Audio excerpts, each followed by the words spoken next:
네, 안녕하세요. AP투자연구소의 윤선배 팀장입니다. 오늘 알아볼 기업은 SK바이오팜이고요. 코드번호는 326030입니다. 현재 12월 28일 월요일 1시 1분을 지나고 있는데요. SK바이오팜이 제가 한 일주일 지난주에 이제 리뷰를 했었는데 그 이후로 추가적으로 좀 하락세가 이어지는 흐름을 보여주고 있고요. 월요일 날 아마 했을 거예요. 월요일 날 했었는데 음, 좀 아쉽네요, 많이. 예.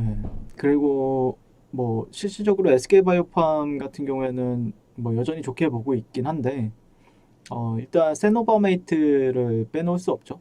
그래서 세노바메이트 같은 경우에는 최근 10월 달에 10월 달인 거예요. 11월 달에 R&D 우수성과의 뭐 산업기술에 이제 선정이 되었다라고 말씀을 드렸었고, 최근에는 유럽 수출 지역에 이제 9개국이 이제 추가가 되면서 다시 한 번 더 기대감으로 이어지나 싶었는데, 실질적으로 수급적인 현황도 보시게 되면은 외국인 쪽이랑 기관 쪽에서 계속해서 매수에 동참을 하고 있거든요. 그리고 개인들은 좀 매도세로 일관하고 있는데, 아무튼 좀 그런 부분이 조금 아쉽게 다가오고 있다라고 말씀을 드릴 수 있을 것 같고, 그렇다고 해서 막 추세가 막 꺾였냐? 막 추세가 엄청나게 꺾였다라고 말하기에도 좀 어려운 부분이 있다라고 말씀을 드릴 수 있을 것 같고, 시적으로 조금 관찰을 하고 있습니다. 제가 뭐 SK 바이오팜을 안 하는 게 아니라 안 보는 게 아니라 계속해서 꾸준히 보고 있거든요. 실질적으로 제가 이제 이때 리뷰를 하고 상당히 매수세는 나쁘지 않다라고 생각을 했거든요. 음, 그래서 지난 영상에서 이제 그래도 쌍바닥에 대한 관점으로 한번 접근을 해봐도 되지 않을까. 그래서 이런 구간이 좀 지지를 받게 된다라고 했을 때는 조금 더 상승 탄력을 기대해봐도 되지 않을까라고 생각을 했었는데, 어떠한 지지 흐름도 발생이 되지 않고 다시 한 번 더 추가적인 하락세를 이어지고 있고요. 그렇다고 해서 뭐 추세가 깨졌다라기보다는 여전히 지금은 뭐 박스권 정도로 판단을 하는 게, 박스권 정도나 그 정도로 판단하는 게 맞지 않을까 싶어요.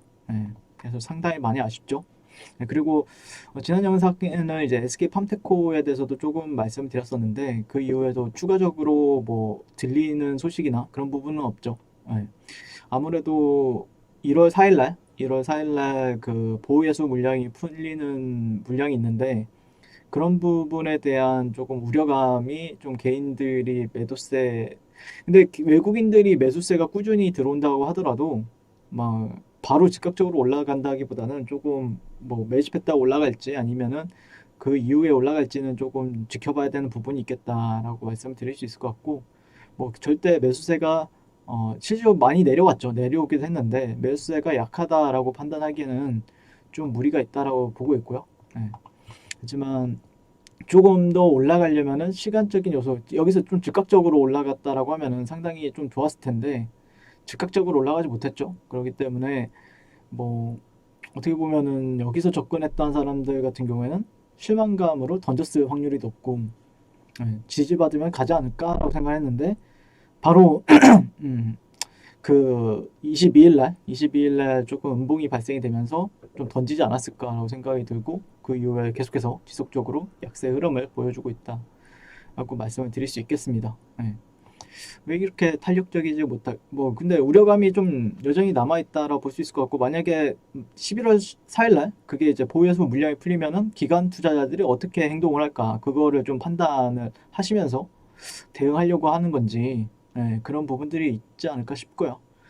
SK바이오팜은 실질적으로 제가 여러 차례 리뷰를 하다 보니까 뭐 어떤 사업 부분에서 두각을 보이고 있는지는 굳이 얘기를 안 해도 아실 거라고 생각을 하지만, 그래도 중추신경계 분야 그리고 뇌전증 분야의 혁신 신약 개발에 집중을 하고 있는 기업이고, 여전히 전망은 나쁘진 않다라고 판단하는데, 어, 대형주가 갈 때는 정말 무섭게 가는데 또 지리할 때도 엄청나게 지리하기 때문에 조금 시그널적인 부분들을 좀 체크를 하면서 리뷰를 해야 될 것 같고요. 만약에 내가 어, 조금 뭐 평단가가 좀 위에 있다라고 하면은 기다릴 수밖에 없는 위치죠. 예.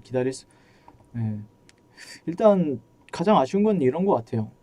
좀 추세적인 부분들에서 좀 지켜주지 못했던 부분들, 이게 좀 깨지면서 어떻게 보면은 추세가 그래도 상방으로 본 사람들도 많았을 텐데 그렇다라고 하면은 조금 이런 구간들을 전 채워주기를 원했거든요. 채워주었다가 그 다음에 이후에 이렇게 지지받아주고 이런 그림이 가장 이쁜 그림인데 차트 관점에서 보면요.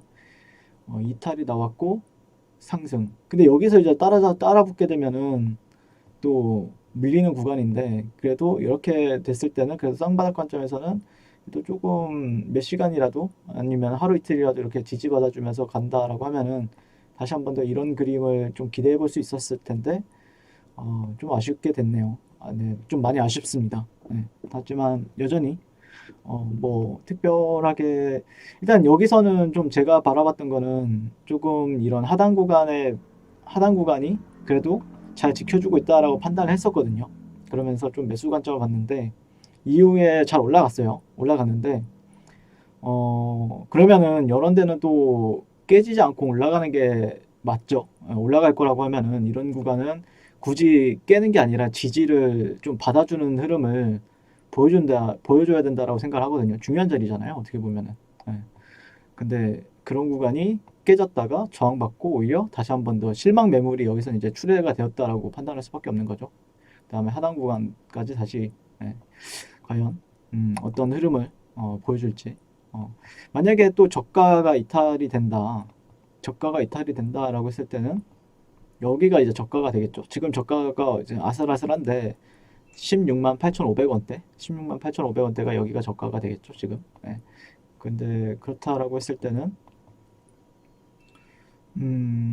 저가가 이탈이 나온다라고 해도 매수세는 유입이 될 가능성이 상당히 높아 보입니다. 네. 근데 단기적인 하락 추세가 이어지고 있다. 네. 단기적인 추세적인 부분들이 조금 이런 식으로 이제 바뀌는 부분들이 있죠. 원래는 상승 추세였다가 원래는 좀 상승 추세로 인지해 볼 만한 가격대가 있었는데 지금은 이 추세보다는 이런 추세로 보는 게 맞으니까요. 예, 지금 관점에서는 추세가 좀 깨지고 나서 단기적인 고가와 저가를 고가, 저가, 고가를 지금 낮추는 추세이기 때문에 아마 이 저점이 지켜주는 걸 보고 접근하든지 아니면은 차라리 이런 하락 추세를 벗어난 뒤에 접근하는 트레이더들이 많지 않을까. 근데 그러려면 시간적인 요소들이 좀 필요하죠. 필요하기 때문에 아마 내려온다라고 하면은 또 이런 데서 반등을 보이지 않을까라고 생각을 하고요. 그 다음에 이후에 이런 구간을 지켜주는 관점에서 보는 사람들도 있겠지만 제가 보는 관점에서는 제가 만약에 트레이딩 한다라고 하면은 차라리 돌파되고 나서 사는 게 조금 더 유리하지 않을까. 예. 물론 휩수가 있을 수도 있죠. 예. 그러니까 돌파하고 나서 좀 받아주는 흐름을 관찰한 뒤에 다시 접근하는 게 맞지 않을까라고 생각을 합니다. 예. 이상 뭐 올해 좀 아쉬운 흐름인데 어떻게 보면 7월달에 상장을 하고 나서 언제죠? 한 7월 달부터 지리하게 움직이는데 좀 답답하죠. 예. 만약에 위에서 잡았다라고 하면 답답하실 것 같은데 그렇다고 해서 뭐 조금 조금 만약에 내가 위에서 잡았다라고 하면은 뭐 손절할 생각은 없지 않을까. 이 종목에 대해서 손절하기보다는 조금 더 어디서 내가 또 담아야 될까 이렇게 리뷰를 하다 보면은 댓글에 그렇게 많이 적혀 있더라고요.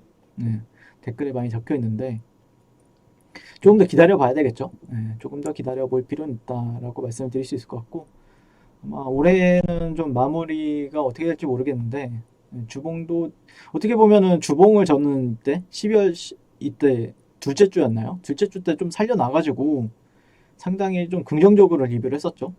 리뷰를 했었는데 다시 한 번 더 그 양봉을 좀 힘들게 살려놨는데 좀 죽였어요 다시 지난주에 죽이다 보니까 어떻게 보면은 조금 더 다시 한 번 더 그 주봉상에서는 21선 체크고 일봉상에서는 61선 체크 정도가 이뤄지겠죠. 예. 이런 데서 좀 지지하는 흐름을 기대해 볼 수밖에 없다라고 말씀을 드릴 수 있을 것 같고 지지해주는 캔들이 발생이 된다라고 하면은 네, 조금 더 그런 부분들에 있어서 집중할 필요는 있어 보입니다. 네. 무조건 지지를 해준다는 아니지만 그래도 만약에 여기를 좀 이탈이 나온다라고 하면은 조금 더 지루해지겠죠. 네, 그렇기 때문에 무조건 여기 이런 데는 좀 양봉으로 좀 세워주는 캔들이 필요한 부분이 있다라고 말씀드릴 수 있겠습니다. 올해. 네, 이틀 남았죠, 이틀? 네, 이틀 남았는데 이런 캔들이 발생이 돼줘야 상당히 이쁜 그림이 나오겠죠. 네, 이상 SK 바이오팜에 대해서 리뷰를 마치게 될 것 같고요. 오늘도 시청해주셔서 감사드리고요. 성공 투자하십시오. 네, 그리고 무료 추천주를 매일매일 드리고 있습니다. 네이버에서요, AP투자연구소를 검색하시고요. 웹사이트 상단에 AP투자연구소 홈페이지로 갈 수 있는 링크가 나옵니다. 클릭하시게 되면은 홈페이지로 접속을 하실 수가 있는데요. 화면 가운데 라이브로 깜빡깜빡 하는 게 보이시죠? 그 밑에 2020년 무료 추천 종목이 있습니다.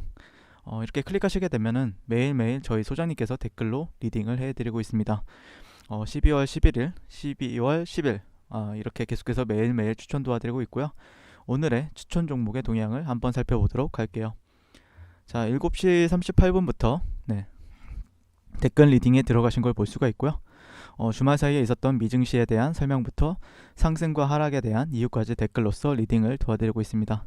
9시가 되면요, 종목 추천이 나가게 되는데요. 종목명, 매수가, 1차 목표가, 손절가가 함께 제시가 됩니다. 오늘 같은 경우에는요, 오택이 추천이 나왔고요.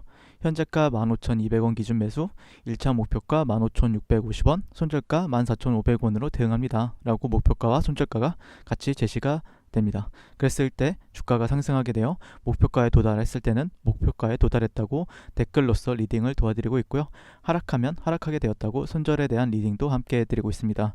지금 이 무료 추천 종목은 로그인을 하지 않아도 누구나 다 볼 수 있는 공개되어 있는 댓글 리딩이기 때문에 홈페이지에 오셔서 종목이 필요하신 분들은 많은 도움 받아가시면 좋겠습니다. 감사합니다.